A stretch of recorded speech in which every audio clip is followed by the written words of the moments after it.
ओम श्री गणेशाय नमः। चलिए आज का अध्याय शुरू करते हैं। आज का अध्याय भी तृतीय खंड दूसरा अध्याय होगा। कथा आपकी कुछ इस तरह से शुरू होती है। त्रिनेत्र इस व्रत के अनुष्ठान में हजारों राष्ट्रीय यज्ञों के समान ही साधन जुटाने में धन का व्यय होता है, इसलिए इसे सामान्य साध्वी स्त्रियां नहीं कर सकती, परंतु साध्वी शिवा इसके करने में सहज समर्थ है, इसलिए उन्हें यह अवश्य करना चाहिए। इसके प्रभाव से उनके अंक में भगवान गोलोकनाथ साक्षात क्रीड़ा करेंगे। वे गणेश नाम से अवतार लेंगे, जिनके स्मरण मात्र से ही समस्त विघ्नों का नाश हो जाएगा। भगवान रमानाथ के कृपापूर्ण वचन सुनकर भगवान वृषभध्वज प्रसन्न हो गए। उनका हृदय गदगद हो गया। तत्पुरांत वे वहां से उठकर अंतःपुर में गए और गिरजा नंदिनी को भगवान नारायण के कहे गए वचन सुनाए। इससे शैलपुत्री भी अत्यंत प्रसन्न हुई। तभी व्रत आरंभ का शुभ मुहूर्त आ गया। पार्वती जी के व्रत आरंभ काल में भगवान शिव की प्रेरणा से अनेक प्रकार के दिव्य बाजे बजने लगे। तभी शैल नंदिनी ने पवित्र गंगा जल से स्नान कर शुद्ध वस्त्र धारण किए और विप्रों ने पूजा विधि का आरंभ किया। चावलों पर विधि पूर्वक रत्नमणि मंडित स्वर्ण कलश स्थापित किया गया और तब श्रेष्ठ मुनियों एवं पुरोहितों को रत्नमय सिंहासनों पर बैठाकर उनका पूजन किया गया। फिर आदिदेव गणेश्वर की पूजा के पश्चात ब्रह्मा विष्णु और महेश का पूजन किया गया। तत्पुराण स्वस्ति वाचन, पुण्य आह्वन, मातृका पूजन आदि के साथ ही व्रत का आरंभ हुआ। मंगल कलश पर गोलोकनाथ परम ब्रह्म श्री कृष्ण का आह्वान कर षोडशोपचार से उनका अत्यंत भक्तिपूर्वक पूजन में त्रैलोक्य दुर्लभ पदार्थ अर्पण किए गए। तत्पुराण पुष्पांजलि एवं भावांजलि समर्पण के साथ स्तवन किया गया। तदनंतर तिल घृत की 3 लाख आहुतियों से शिवप्रिय ने हवन किया और फिर ब्राह्मणों, मुनियों, देवगणों एवं अतिथियों आदि को विविध प्रकार के सुस्वादु दिव्य व्यंजनों से भोजन कराया और विप्रों का स्वर्ण आदि की दक्षिणाएं दी। सभी पार्वती जी की प्रशंसा करने लगे। चरणादि ने शिव शिवा का यशोगान किया तथा अप्सराएं नृत्य करने लगीं। व्रत का समापन पुरोहित का दक्षिणा मांगना। इस प्रकार परम साध्वी गिरजा नंदिनी ने पुण्य व्रत का आरंभ किया और पूरे 1 वर्ष तक जब जब जिस नियम का पालन करने का विधान था तब तब उस नियम का निष्ठापूर्वक पालन करती रहीं। धीरे धीरे दिन खिसकते गए और व्रत पूर्ण होने के दिन निकट आ गए। अंतिम 15 दिनों निराहार रहने के पश्चात व्रत पूर्ण रूप से संपन्न हो गया। व्रत समाप्त होने पर पुरोहित ने कहा, सुव्रते, आपका व्रत पूर्ण हो गया है, अब मुझे दक्षिणा दीजिए। पार्वती जी ने कहा, द्विजवर, आज्ञा कीजिए कि आपको दक्षिणा में क्या दूं। मैं आपको इच्छित दक्षिणा दूंगी, ऐसी कोई वस्तु नहीं जो आपको ना दी जा सके। देवी, पुरोहित ने कुछ हिचकते हुए कहा, मेरी मांग आपको कुछ अटपटी सी लगेगी, इसलिए सोचता हूँ कि दक्षिणा लूँ ही नहीं, किंतु एक दुविधा यह भी है कि दक्षिणा न लेने से व्रत अनुष्ठान का जो फल मिलना चाहिए वो मिलेगा ही नहीं। गौरी ने कहा, पुरोहित, कार्य की संपन्नता स्वरूप दक्षिणा का दिया जाना आवश्यक होता है।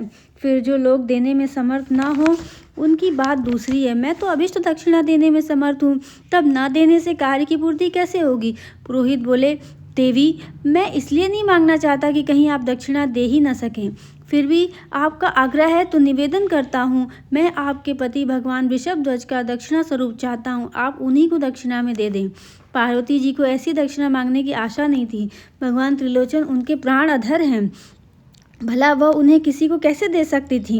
फिर पुरोहित उन्हें लेकर करेगा भी क्या, कहीं पागल तो नहीं हो गया है वो। शैलपुत्री पुरोहित की मांग पर रह रहकर विचार करती हुई व्याकुल हो रही थीं।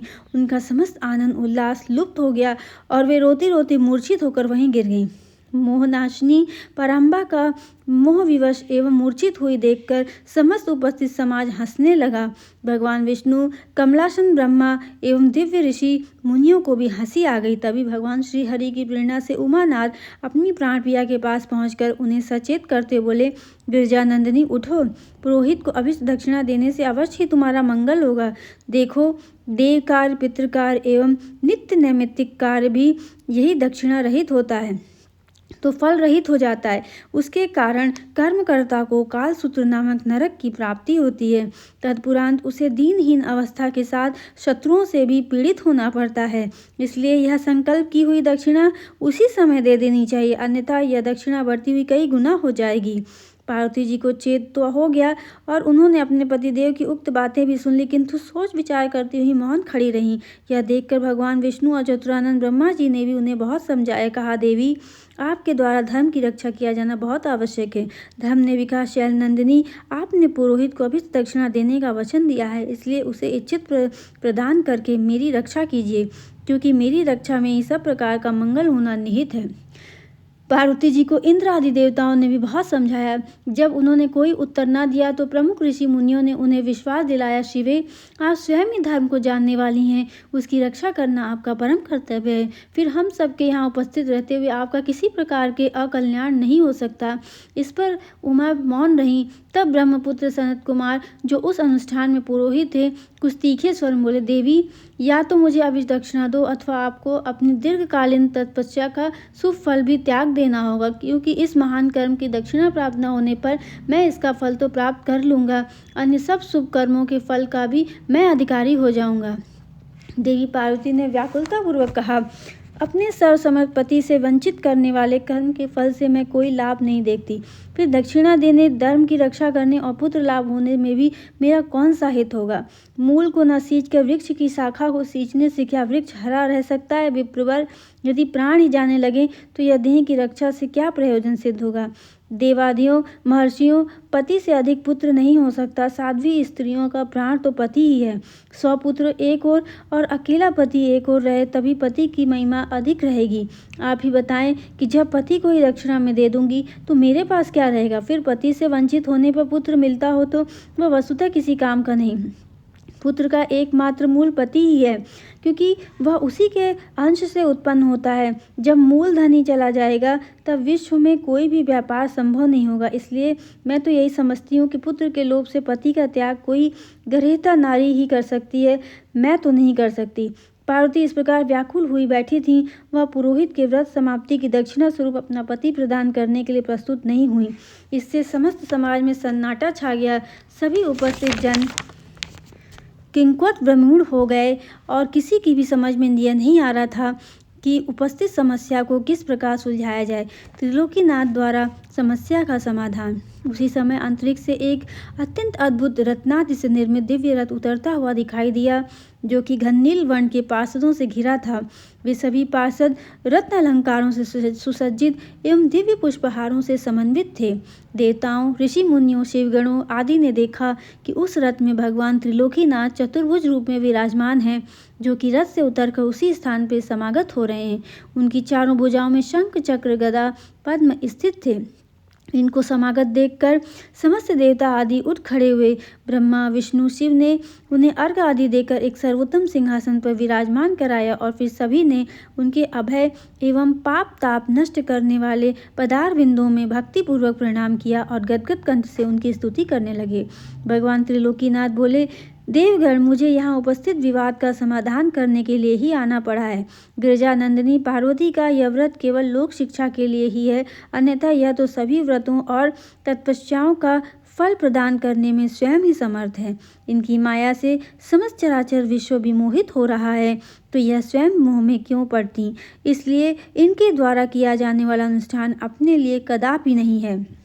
और व्रत आदि की समस्त विधियों के ज्ञाता, वेद वेदांगों के प्रकांड विद्वान, ईश्वर और सृष्टि के रहस्य ज्ञानपूर्ण पारंगत तथा परम हरिभक्त और सर्वज्ञ महर्षि सनत कुमार की भी अद्भुत दक्षिणा याचना का रहस्य भी यही है कि व्रत अनुष्ठान करता अपना पूर्ण समर्पण कर दे। वह अपना कुछ भी न समझकर सब कुछ परम ब्रह्म परमात्मा को ही समझे। अनुष्ठान कराने वाला पुरोहित भी साक्षात परम ब्रह्म रूप ही है, ऐसा मानता हुआ हूँ कि किसी वस्तु के प्रति मोह न रहे। इसलिए इनके द्वारा दक्षिणा में व्रत अनुष्ठान करने वाली साध्वी से उसकी सर्वाधिक प्रिय वस्तु मांग लेना भी उचित ही है। इसके पश्चात उन्होंने गिरिजानंदिनी को संबोधित किया, हे शिवे, शिवप्रिय, तुम्हें अपने पति भगवान नीलकंठ को प्रदान कर पुण्य व्रत पूर्ण कर लेना चाहिए। नियम यह है कि दक्षिणा में प्रदत्त कोई भी पदार्थ उसका समुचित मूल्य देकर वापस लिया जा सकता है, इसलिए समुचित मूल्य देकर तुम अपने प्राणनाथ को वापस ले लेना। भगवान त्रिलोकीनाथ के शरीर जैसे शिव हैं वैसे गौ भी हैं, इसलिए पुरोहित को अपने पति के मूल्य में गौ देकर अपना पति लौटा लेना। यह कह के भगवान त्रिलोकीनाथ तुरंत अंतर्ध्यान हो गए। उनके साथ ही वह रथ और पार्षद गण भी अदृश्य हो गए। भगवान के मुखारबिंद से सुने हुए इन वचनों को सुनकर समस्या का हल निकल गया और समस्त विवाद सुलझ गया। इस कारण समस्त उपस्थित समुदाय हर्ष विभोर हो गया। शैलनंदिनी विहर्षित हो उठी और अपने प्राणनाथ चंद्रमौली को दक्षिणा में देने को तत्पर हो गई। पुरोहित ने हवन को पूर्णाहुति करा के दक्षिणा मांगी तो शिवा ने अपने प्राण धन शिव को दक्षिणा रूप में प्रदान कर दिया। उपस्थित जन समूह की हर्ष ध्वनि के मध्य महर्षि सनत कुमार ने स्वस्ति कहकर दक्षिणा ग्रहण कर ली। पार्वती के धैर्य की परीक्षा समस्त कार्य पूर्ण हो चुका। देवी पार्वती ने पुरोहित से निवेदन किया, विप्रवर, मेरे पति में और गौ में समानता है, फिर भी मैं आपको 1 लाख अत्यंत सुंदर श्रेष्ठ दुधारू गौएं दूंगी जो कि साक्षात कामधेनु के समान है। इसके बदले में आप मेरे प्राणधन को मुझे लौटा दीजिए। सनत कुमार बोले, देवी, मैं तो ब्राह्मण हूँ, कोई व्यापारी नहीं हूँ, इसलिए मैं आपके द्वारा दी जाने वाली 1 लाख गायों का क्या करूँगा। उल्टे उनके पालन की समस्या मेरे समक्ष आ खड़ी होगी और उस स्थिति में अपने नित्य नैमित्तिक कर्म भी ठीक प्रकार से करने में असमर्थ रहूँगा। इसलिए मैं अपना भला इसी में समझता हूँ कि इन अहिभूषण भगवान को ही अपने साथ रखता हूँ और आगे के तीनों लोकों का भ्रमण करूँ। उस समय इनके अद्भुत रूप को देखकर बालक बालिकाएं प्रसन्न होकर ताली बजाएंगी और अट्टहासपूर्वक हो करती चलेंगी।